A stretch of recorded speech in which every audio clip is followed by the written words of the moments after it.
بسم اللہ الرحمن الرحیم۔ السلام علیکم۔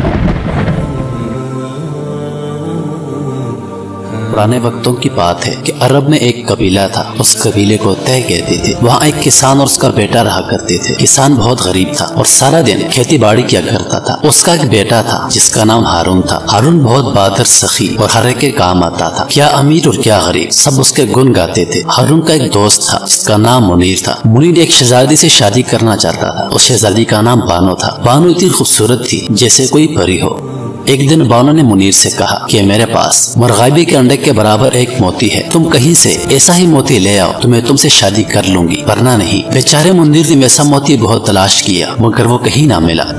ایک دن ہارون جنگل میں لکڑیاں جمع کر رہا تھا تو کیا دیکھتا ہے کہ منیر ایک درخت کے نیچے بیٹھا ہوا رو رہا ہے۔ ہارون کو منیر پر بڑا ترس آیا۔ اس نے پوچھا، دوست کیوں روتے ہو؟ منیر نے ٹھنڈی سانس لی اور موتی کا قصہ سنایا۔ ہارون نے کہا، دوست موتی میں لاؤں گا، چاہے مجھے سمندر میں ہوتا ہی کیوں نہ لگانا پڑے۔ تم گھر جا کر آرام سے بیٹھو اور میرے واپس آنے کا انتظار کرو۔ اللہ نے چاہا تو میں جلدی واپس آ جاؤں گا۔ ہارون نے اپنے باپ سے اجازت لی اور سفر پر روانہ ہو گیا۔ چلتے چلتے شام ہو گئی۔ ہارون تھک کر ایک پیڑ کے نیچے آرام کرنے کے لیے لیٹ گیا۔ اتنے میں دو چڑیا اڑتی اڑتی آئیں اور اس پیڑ پر بسیرا کرنے کے لیے بیٹھ گئی۔ جب رات ہوئی تو چڑیا اپنے چڑے سے کہنے لگی کہ چڑے رے، کہیں اور چلو، میرا یہاں جی نہیں لگتا۔ چڑے نے کہا، تم ٹھیک کہتی ہو، جی تو میرا بھی یہاں گھبرا گیا ہے، صبح ہوگی تو کہیں اور چلیں گے۔ چڑیا کہنے لگی، درخت کے نیچے جو آدمی بیٹھا ہے یہ بہت پریشان معلوم ہوتا ہے، نہ جانے اس بیچارے کو کیا غم ہے۔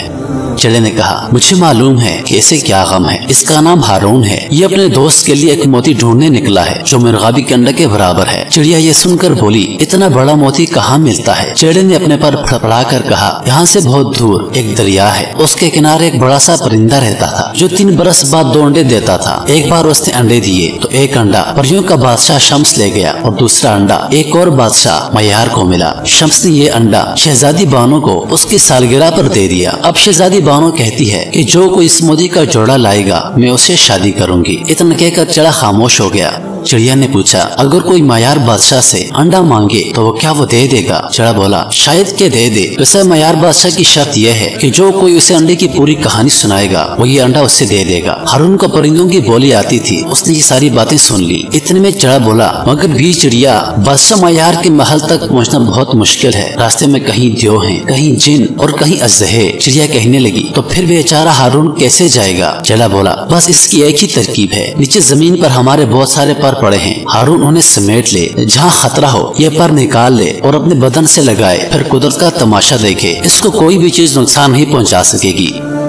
صبح ہوئی تو ہارون نے پر سمیٹے اور چل پڑا۔ جگہ جگہ اسے دیو اور سانپ ملے مگر وہ چلتا رہا، جہاں اسے خطرہ نظر آتا وہ پر اپنے بدن سے لگا لیتا۔ چلتے چلتے ہارون تھک گیا، اسے پیاس بھی لگ رہی تھی۔ ایک جگہ چشمہ دکھائی دیا، ہارون جلدی جلدی اس چشمے کی طرف بڑھا تو ایک سانپ نظر آیا۔ ہارون نے سانپ کو دیکھا تو واپس جانے ہی والا تھا کہ سانپ نے آواز دی کہ واپس کہاں جا رہے ہو، ٹھہر جاؤ۔ سانپ کو باتیں کرتا دیکھا تو ہارون کو بڑا تعجب ہوا۔ سانپ نے اسے اپنے ساتھ چلنے کو کہا، ہارون اس کے پیچھے پیچھے چل پڑا۔ سانپ ایک بہت بڑے باغ میں داخل ہو گیا۔ باغ میں ایک بڑا سا حوض تھا، سانپ حوض میں کود گیا اور تھوڑی دیر بعد انسان بن کے نکل آیا۔ اس نے کہا، میں پریوں کا بادشاہ شمس ہوں، میں جھوٹ بہت بولتا تھا اور ہر ایک سے لڑتا تھا، اس لیے اللہ تعالیٰ نے مجھے سانپ بنا دیا۔ میں نے دعا مانگی تو غیب سے آواز آئی کہ جب میں ہارون نامی شخص کو دیکھوں گا تو انسان بن جاؤں گا، اور اگر ہارون میرے لیے دعا کرے تو پھر میں مرنے دم تک انسان ہی رہوں گا۔